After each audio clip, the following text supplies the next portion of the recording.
کسی کو کوئی پریشانی کی خبر دینی ہے، آپ سمجھتے ہیں کہ یہ خبر اس پر بجلی بن کر گرے گی، اس کو فی الفور خبر نہ دے۔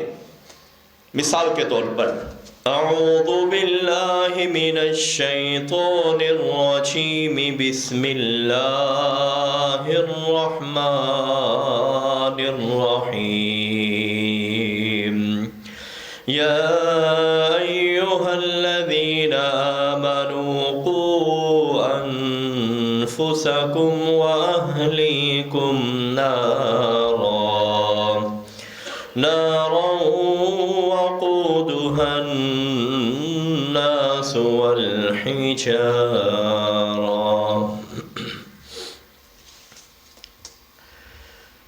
ہر قسم کی حمد و ثنا اللہ ذوالجلال والاکرام کے لیے خاص ہے۔ انگنت، لا تعداد، لا محدود، بے انتہا درود و سلام ہو سید الاولین والآخرین، امام کائنات، فخر موجودات، احمد مجتبی حضرت محمد مصطفیٰ صلی اللہ علیہ وسلم کی ذات گرامی پہ لاکھوں، کروڑوں، اربوں اور کھربوں رحمتیں نازل ہوں ان لوگوں پہ جنہوں نے اپنے آپ کو جہنم سے بچایا، اپنی اولادوں کو جہنم سے بچایا۔ اس انداز پہ، اس ڈگر پہ، اس نہج پہ، اس اسلوب پہ ان کی تربیت کی کہ خود بھی صراط مستقیم پر گامزن رہے، اپنی اولاد کو بھی صراط مستقیم پر چلایا، خود بھی جنت کے راہی بنے، اپنی اولاد کو بھی جنت کا راہی بنایا، جن میں سب سے پہلے حضرات صحابہ کرام ہیں، پھر تابعین اعظام ہیں، پھر تبع تابعین ہیں، پھر تبع الاتباع ہیں۔ اللہ ان خوش نصیب لوگوں میں ہمیں بھی شامل فرما دے۔ ہم اپنی بیوی کو یا اپنے بچوں کو کس طرح جہنم سے بچا سکتے ہیں؟ جب ہم خود جنت کے راستے پر جائیں گے۔ اگر ہم خود جہنم کے راستے پر جا رہے ہیں پھر یہ توقع رکھنا بیکار ہے کہ ہم اپنی اولاد کو جہنم سے بچا لیں گے۔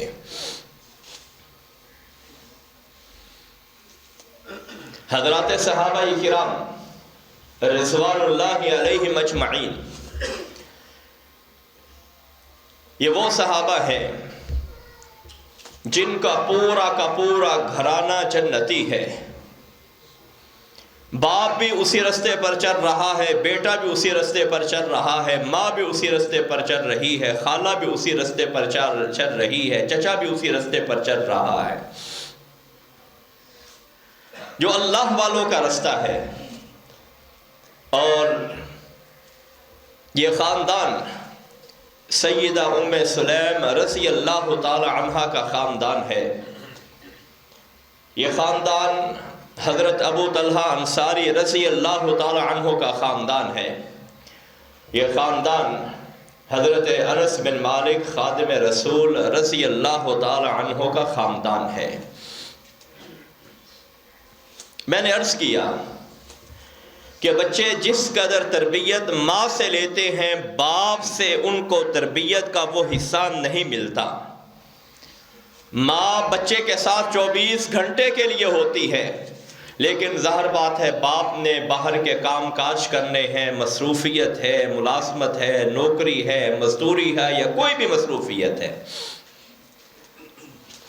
اگر ماں نیک ہوگی، صالحہ ہوگی، اولاد بھی نیک اور صالحہ ہوگی۔ سیدہ ام سلیم رضی اللہ تعالی عنہ کے کچھ واقعات میں آپ کو پہلے سنا چکا ہوں۔ صحیح مسلم 2144 نمبر پہ ان کا ایک بڑا ہی ایمان افروز واقعہ ہے۔ حضرت انس رضی اللہ تعالی عنہ بیان کرتے ہیں کہ میرا سوتیلا بھائی، محدثین نے لکھا ہے یہ وہ چھوٹا بچہ تھا جس سے رسول اللہ صلی اللہ علیہ وسلم کو بھی بڑا پیار تھا۔ اس کی کنیت ابو عمیر تھی۔ اس نے ایک چھوٹی سی چڑیا پال رکھی تھی، وہ چڑیا مر گئی تو رسول اللہ صلی اللہ علیہ وسلم اس کے پاس تشریف لے گئے۔ آپ ان کے گھر میں بہت زیادہ جایا کرتے۔ مدینہ میں امہات المؤمنین کے بعد آپ جس گھر میں تشریف لے جایا کرتے یہی گھر ہے، یہی خوش نصیب خاندان ہے۔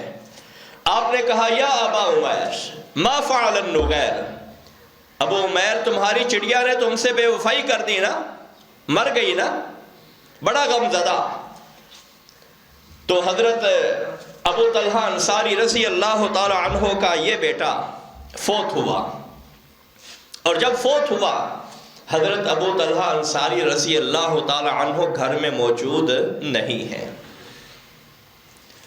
بچے کی ماں سیدہ ام سلیم جو جنتی صحابیہ ہے، جن کا محل رسول اللہ صلی اللہ علیہ وسلم نے معراج کے موقع پر دیکھا ہے، جنت میں دیکھا ہے، یہ اپنے گھر والوں کو کہتی ہیں آپ نے اس بچے کے والد حضرت ابو طلحہ انصاری رضی اللہ تعالی عنہ کو بچے کی وفات کی خبر نہیں دینی، میں خود دوں گی۔ حضرت ابو طلحہ انصاری رضی اللہ تعالی عنہ باہر سے واپس آئے۔ جب باہر سے واپس آئے رات کا کھانا پیش کیا اور آرام کیا، اپنے شوہر کے لیے زیب و زینت اختیار کی۔ بچہ گھر کے اندر فوت شدہ پڑا ہوا ہے، کوئی جزا فضا نہیں ہے، کوئی شور و غل نہیں ہے، کوئی ہنگامہ نہیں ہے، نوحے کا تو تصور ہی نہیں ہے۔ صبر کا یہ پہاڑ ہے، یہ استقامت کا پہاڑ ہے۔ آپ ذرا غور کیجئے، یہ بات سننی بھی بڑی آسان ہے، کہنی بھی بڑی آسان ہے، لیکن انسان خود کو اپنے آپ کو اس جگہ پہ رکھ کر سوچے کہ میرا یہاں پہ اگر میں ہوتا تو میرا کیا یعنی یہاں پہ طرز عمل ہوتا۔ رات گزاری، صبح جب سحری کا وقت ہوا، سیدہ ام سلیم کیا کہتی ہے، یا ابا طلحہ ارائیت لو ان قوما اعاروا عاریتهم اہل البیت فطلبوا عاریتهم الہم ان یمنعوہم۔ ابو طلحہ مجھے ایک بات تو بتائیے، کوئی ہمسایہ آپ کے پاس کوئی امانت رکھ کر جائے اور جب وہ امانت لینے کے لیے آئے، ہمیں یہ حق تو نہیں پہنچتا کہ ہم ان کی امانت واپس نہ کریں۔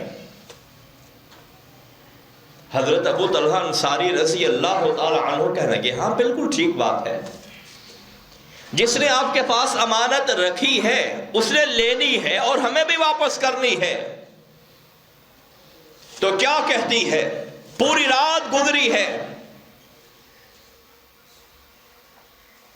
کیا کہتی ہے کہ اللہ ذوالجلال والاکرام نے جو بیٹا دیا تھا اور بیٹا بیمار تھا، وہ رات کو اللہ ذوالجلال والاکرام نے اپنے پاس بلا لیا ہے۔ حضرت ابو طلحہ انصاری رضی اللہ تعالی عنہ شدید غصے میں آ گئے۔ ظاہر بات ہے یہ ان کو بیٹا بڑا ہی محبوب تھا، بے انتہا اس سے محبت کرتے تھے، اور ظاہر بات ہے کہ جب بیٹا تھوڑا سا بڑا ہو، کھیلنے اور کودنے کے قابل ہو جائے تو باپ کی آنکھیں ٹھنڈی ہوتی ہے۔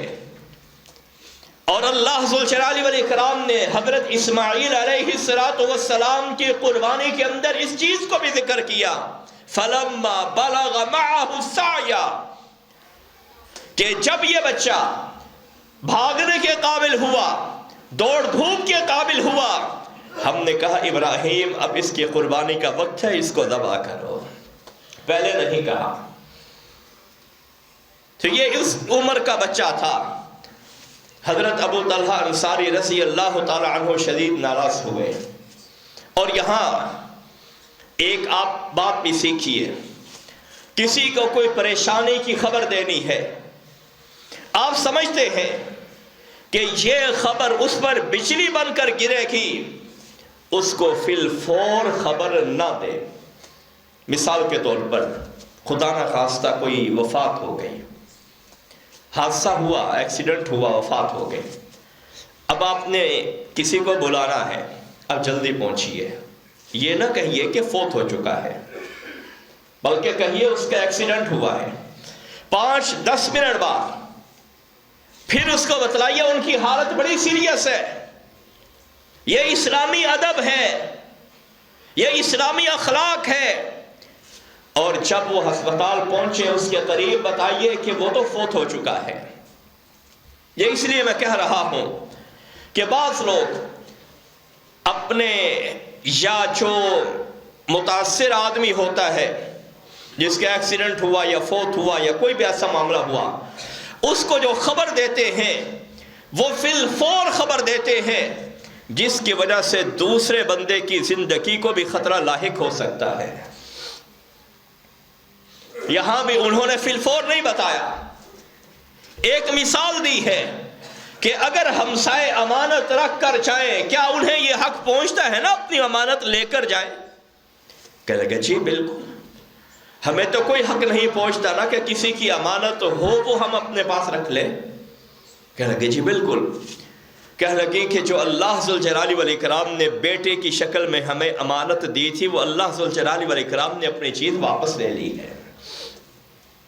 حضرت ابو طلحہ انصاری رضی اللہ تعالی عنہ رسول اللہ صلی اللہ علیہ وسلم کے پاس مسجد نبوی میں نماز فجر میں حاضر ہوتے ہیں اور قصہ کہہ سناتے ہیں کہ اللہ کے نبی صلی اللہ علیہ وسلم یہ معاملہ ہوا، رسول اللہ صلی اللہ علیہ وسلم نے انہیں یہ دعا دی، بارک اللہ لکما فی غابر لیلتکما، کہ اللہ ذوالجلال والاکرام تمہاری اس رات میں برکت کرے جو تم نے میاں بیوی کی حالت اور کیفیت میں گزاری ہے۔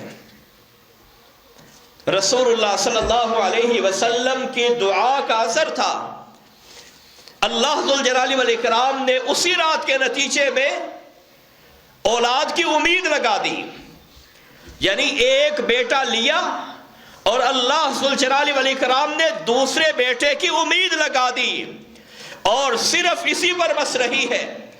حدیث کے راوی امام سفیان رحمہ اللہ بیان کرتے ہیں کہ میں نے ایک انصاری شخص سے سنا کہ اللہ ذوالجلال والاکرام نے اس رات جو بیٹا عطا فرمایا اس کا نام رسول اللہ صلی اللہ علیہ وسلم نے عبداللہ رکھا، اور پھر اس عبداللہ کو اللہ ذوالجلال والاکرام نے 9 اور 10 بیٹے عطا فرمائے، اور سارے کے سارے قرآن مجید کے حافظ تھے، قرآن مجید کے عالم تھے۔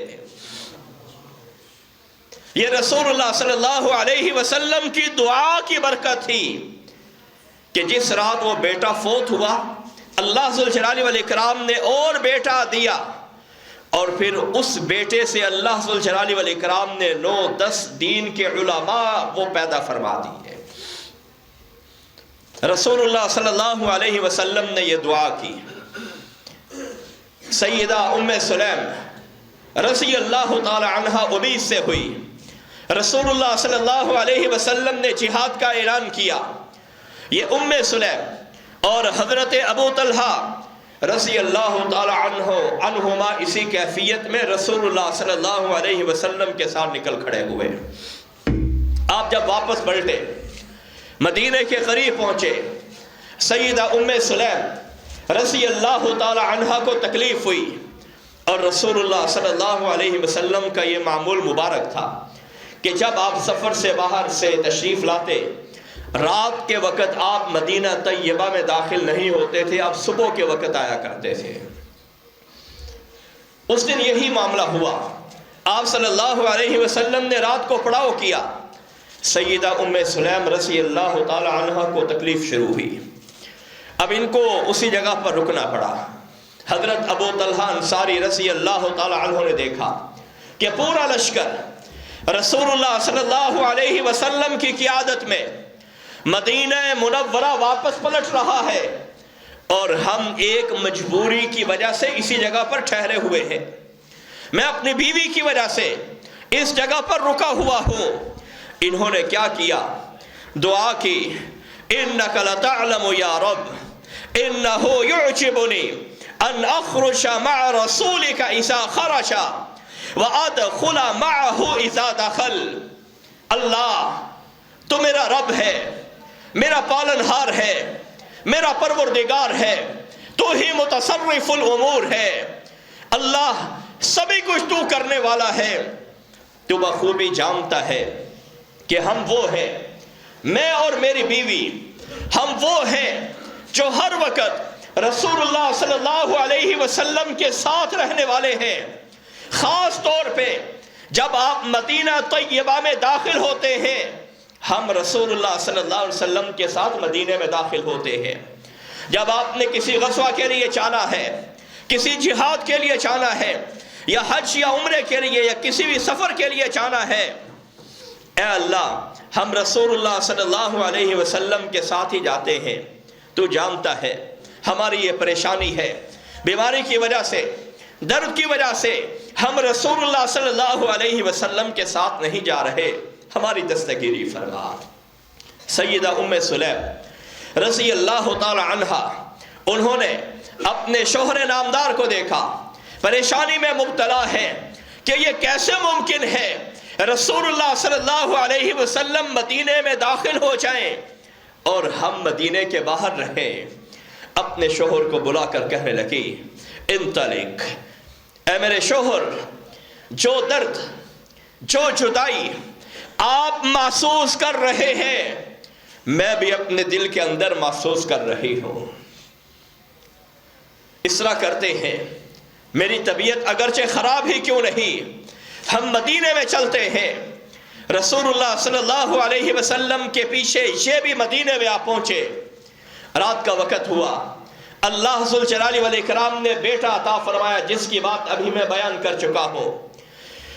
حضرت ام سلیم رضی اللہ تعالی عنہ نے اپنے بیٹے حضرت انس بن مالک رضی اللہ تعالی عنہ کو کپڑے میں لپیٹ کر دیا۔ صبح کے وقت رات ام سلیم نے اسی طرح گزاری۔ بیٹا چیختا رہا، کہنے لگی میں تمہیں دودھ نہیں دوں گی، تمہارے پیٹ کے اندر کوئی چیز نہیں جائے گی۔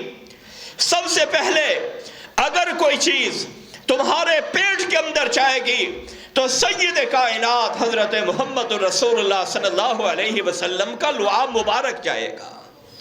صبح کا وقت ہوا، حضرت انس رضی اللہ تعالی عنہ کو ام سلیم نے اجوا کھجوریں دی اور یہ لے کر رسول اللہ صلی اللہ علیہ وسلم کے پاس حاضر ہوئے۔ آپ ایک باغ میں تشریف فرما ہے اور جانوروں کو آپ داغ لگا رہے ہیں، نشانیاں لگا رہے ہیں۔ آپ نے کہا ام سلیم نے بیٹے کو جنم دیا ہے؟ میں نے کہا جی۔ رسول اللہ صلی اللہ علیہ وسلم نے اس کو گود میں لیا۔ آپ نے پوچھا کھجور بھی دی ہے؟ کہنے لگے جی۔ اجوا کھجور دی، رسول اللہ صلی اللہ علیہ وسلم نے اپنے منہ مبارک میں ڈالی، اپنے دانتوں سے اس کو چبایا، نرم کیا، اور پھر اپنے منہ مبارک سے وہ گٹھی نکال کر حضرت عبداللہ بن ابو طلحہ رضی اللہ تعالی عنہما کو دی اور ساتھ ہی ان کے چہرے پر ہاتھ پھیرا، برکت کی دعا کی اور ان کا نام عبداللہ رکھا۔ ان کا نام عبداللہ رکھا۔ اور جب رسول اللہ صلی اللہ علیہ وسلم نے ان کو کھجور کھلائی، آپ نے کیا ارشاد فرمایا؟ جب ان کے منہ میں کھجور ڈالی تو یہ بڑے مزے سے حضرت عبداللہ اس کھجور کو چبا رہے ہیں۔ آپ نے فرمایا انظروا الی حب الانصار التمر، لوگوں دیکھو انصار مدینہ کو کھجور سے کتنی محبت ہے کہ ان کا پیدا ہوتا جو بچہ ہے وہ بھی کھجور سے محبت کرتا ہے، اس کو اچھی لگ رہی ہے۔ یہ ہے خاندان۔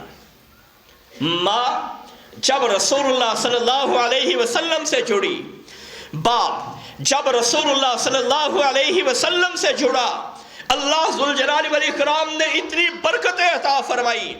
یہ جو بیٹا پیدا ہوا ہے یہ رسول اللہ صلی اللہ علیہ وسلم کی دعا کا نتیجہ تھا۔ جس رات میاں بیوی نے مقاربت کی، ایک بیٹا، ایک میت موجود ہے، اسی رات اللہ ذوالجلال والاکرام نے امید لگا دی، پھر اسی بیٹے سے اللہ ذوالجلال والاکرام نے 10 بڑے علماء پیدا کیے ہیں۔ یہ ام سلیم رضی اللہ تعالی عنہ وہ ہے جو ایک مجاہدہ خاتون ہے۔ حضرت انس بن مالک رضی اللہ تعالی عنہ بیان کرتے ہیں کہ جنگ احد کے موقع پر جب مسلمانوں کو عارضی طور پر شکست ہوئی، 70 صحابہ کرام آنن فارن شہید ہو گئے اور بے انتہا زخمی ہوئے، تو میں نے 2 عورتوں کو دیکھا، ایک کا نام سیدہ عائشہ رضی اللہ تعالی عنہ ہے اور دوسری میری اماں ام سلیم رضی اللہ تعالی عنہ ہے۔ یہ دونوں عورتیں کیا کرتی ہیں؟ وَإِنَّهُمَا لَمْ شَمِّرَتَانِ أَرَى خَدَمَ سُوقِهِمَا تُنْكِسَانِ الْقَرَبِ، میں نے دیکھا کہ یہ اپنی کمروں کے اوپر، اپنی پشتوں کے اوپر پانی کے مشکیزیں لاتے ہوئے ہیں۔ ام سلیم بھی، سیدہ ام المؤمنین، زوجۃ النبی، حبیبۃ الحبیب، سیدہ عائشہ رضی اللہ تعالی عنہ بھی، اور یہ پانی بھر بھر کے لا رہی ہے۔ انس کا بیان ہے، میں نے دیکھا ہے اتنی تیز یہ میدان مقتل کے اندر بھاگ رہی ہے، میدان جنگ کے اندر بھاگ رہی ہے اور زخمیوں کو پانی پلا رہی ہے۔ جب وہ مشکیزہ ختم ہوتا ہے دوبارہ بھاگ کر جاتی ہیں اور پھر پانی بھر کر دوبارہ وہ مشکیزہ لا کر وہ زخمیوں کو پانی پلا رہی ہیں۔ ظاہر بات ہے جب ماں ایسے ہوگی تو بیٹا بھی دین کا خادم ہوگا، بیٹا بھی خادم رسول ہوگا، بیٹا بھی شریعت کا پیروکار ہوگا، بیٹا بھی رسول اللہ صلی اللہ علیہ وسلم کی حدیث کا حافظ ہوگا۔ اور یہ تو ماں ہے نا، خالہ بھی کوئی کم نہیں ہے۔ ان کی خالہ سیدہ ام حرام بنت ملحان رضی اللہ تعالی عنہا یہ رسول اللہ صلی اللہ علیہ وسلم کی خالہ لگتی ہے۔ میں نے عرض کیا کہ یا تو دودھ کا رشتہ تھا یا خاندانی اعتبار سے یہ خالہ ہے۔ رسول اللہ صلی اللہ علیہ وسلم ان کے گھر بھی تشریف لے جایا کرتے، یہ بھی بے انتہا محبت کیا کرتی۔ صحیح بخاری کی روایت ہے، 2788 نمبر پر یہ حدیث موجود ہے۔ ایک مرتبہ آپ معمول کے مطابق ان کے گھر میں تشریف لے گئے، رسول اللہ صلی اللہ علیہ وسلم وہاں پہ سو گئے، آپ کی آنکھ لگ گئی، آپ نے جب آنکھ کھولی آپ بیدار ہوئے، آپ ہنس دیے۔ سیدہ ام حرام رضی اللہ تعالی عنہا پوچھنے لگی، اللہ کے نبی صلی اللہ علیہ وسلم کیا سبب ہے آپ کے مسکراہٹ کا، آپ کے تبسم کا، آپ کے ہنسنے کا؟ فرمایا بات یہ ہے، ناس من امتی عرض علی غزاة فی سبیل اللہ یرکبون ثبج هذا البحر ملوکا علی الاسرہ۔ بات یہ ہے میں نے اپنی امت کا ایک گروہ دیکھا ہے، اپنی امت کا ایک لشکر دیکھا ہے جو سمندر کے اوپر سفر کر رہا ہے اور گہرے سمندر کے اندر موجود ہے۔ اس زمانے میں یہ سمندری جنگیں نہیں ہوتی تھی، بہت کم قوت موجود تھی۔ حضرت امیر معاویہ رضی اللہ تعالی عنہ کے دور میں انہوں نے یہ سلسلہ شروع کیا، وہ بھی بڑی مشکل کے ساتھ۔ حضرت امیر المؤمنین عثمان بن عفان رضی اللہ تعالی عنہ سے اجازت چاہی، بار بار اجازت چاہی۔ انہوں نے کہا یہ بہت بڑا خطرہ ہے، ہم خطرے کو مول نہیں لے سکتے، لیکن اجازت مل گئی۔ رسول اللہ صلی اللہ علیہ وسلم نے فرمایا میری امت کے ایسے لوگ ہوں گے جو سمندر کے اوپر، سمندر کی پشت میں، گہرے سمندر میں وہ سفر کریں گے، جہاد کریں گے، غزوہ کریں گے، دین اسلام کے بول بالا کے لیے دنیا کے اوپر وہ پھیل جائیں گے۔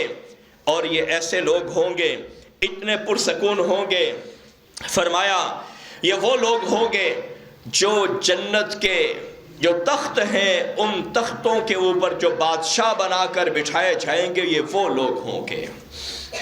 دوسرا اس کا یہ معنی بھی کیا گیا ہے کہ یہ وہ لوگ ہوں گے جو اتنا پرسکون سفر کریں گے کہ محسوس نہیں ہوگا کہ اتنا بڑا لاؤ لشکر اور اتنے بڑے جہاز کے اوپر وہ کیسے سفر کر سکتا ہے۔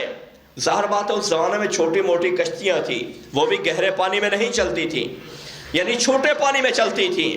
تو آپ نے ارشاد فرمایا یہ لوگ ایسے لوگ ہوں گے کہ جو لوگ اتنے پرسکون ہوں گے، اتنی بڑی تعداد کے اندر وہ لشکر کے اندر اتریں گے، اور ان کے سکون کا یہ عالم ہوگا جس طرح دنیاوی بادشاہ اپنے تختوں کے اوپر سکون کرتے ہیں۔ ام حرام بنت ملحان رضی اللہ تعالی عنہا عرض کرنے لگی اللہ کے نبی صلی اللہ علیہ وسلم میرے لیے بھی دعا کر دیجئے، میرے لیے بھی دعا کر دیجئے، اللہ ذوالجلال والاکرام مجھے ان لوگوں میں شامل فرمائے۔ صحابہ اکرام کا یہی طریقہ تھا، دنیا کے پیچھے نہیں بھاگتے تھے۔ وہ غریب صحابہ اکرام جب آپ صلی اللہ علیہ وسلم کے خدمت میں حاضر ہوئے، اللہ کے نبی صلی اللہ علیہ وسلم جو امیر صحابہ ہیں وہ حج بھی کرتے ہیں، عمرہ بھی کرتے ہیں، جہاد بھی کرتے ہیں، صدقہ بھی کرتے ہیں، بہت سارا مال خرچ بھی کرتے ہیں۔ ہمیں کوئی ایسا عمل بتائیے، ایسا عمل بتائیے جس عمل سے ہم نیکی میں ان کے برابر ہو جائیں۔ یہ نہیں کہا کوئی ایسا وظیفہ بتائیے ہمارے پاس بھی اتنا مال آ جائے اور ہم مال خرچ کر کے ان کے برابر ہو جائیں، یہ نہیں کہا۔ مال آنا اور چیز ہے، خرچ کرنا اور بات ہے۔ کتنے لوگ ہیں، کتنا مال ان کے پاس، خرچ کی توفیق نہیں ہے۔ انہوں نے کہا اللہ کے نبی صلی اللہ علیہ وسلم ہمیں کوئی ایسا وظیفہ بتائیے کہ ہم نیکیوں میں امیر صحابہ کرام کے برابر ہو جائیں۔ یہاں بھی یہی کیفیت ہے۔ ام حرام عرض کرنے لگی اللہ کے نبی صلی اللہ علیہ وسلم میرے لیے دعا کر دیجئے، اللہ ذوالجلال والاکرام مجھے ان لوگوں میں شامل فرما دے۔ آپ نے دعا کر دی، رسول اللہ صلی اللہ علیہ وسلم پھر سو گئے، پھر مسکراتے ہوئے اٹھے۔ پھر سیدہ ام حرام نے پوچھا اللہ کے نبی صلی اللہ علیہ وسلم کیا معاملہ ہے؟ آپ نے کہا میں نے ایک اور لشکر دیکھا ہے، میری امت کا لشکر ہے، یہ بھی سمندر کے اوپر جا رہا ہے۔ ام حرام کہنے لگی اللہ کے نبی صلی اللہ علیہ وسلم اس لشکر کے لیے میرے لیے دعا کر دیجئے۔ آپ نے ارشاد فرمایا انت من الاولین، اے ام حرام تم پہلے لشکر میں شامل ہو چکی ہو۔ کیا مطلب ہے؟ مطلب یہ ہے کہ دوسرے لشکر تک تمہیں نوبت نہیں آئے گی۔ اور حضرت امیر معاویہ رضی اللہ تعالی عنہ کے زمانے میں یہ سمندری لشکر چلا، یہ بحری مجاہدین چلے، اور جب یہ واپس آ رہے تھے سیدہ ام حرام بنت ملحان رضی اللہ تعالی عنہ کے لیے سواری لائی گئی، سواری پر سوار ہوئی اور یہ جانور بدکا اور یہ نیچے گری اور اس کے نتیجے میں ان کی شہادت واقع ہو گئی۔ اس سے علماء نے یہ مسئلہ بھی نکالا ہے کہ جو آدمی اپنے گھر سے نکلا میدان جہاد کی طرف جا رہا ہے یہ مجاہد ہے، اگر رستے میں فوت ہو جاتا ہے یہ بھی شہید ہے۔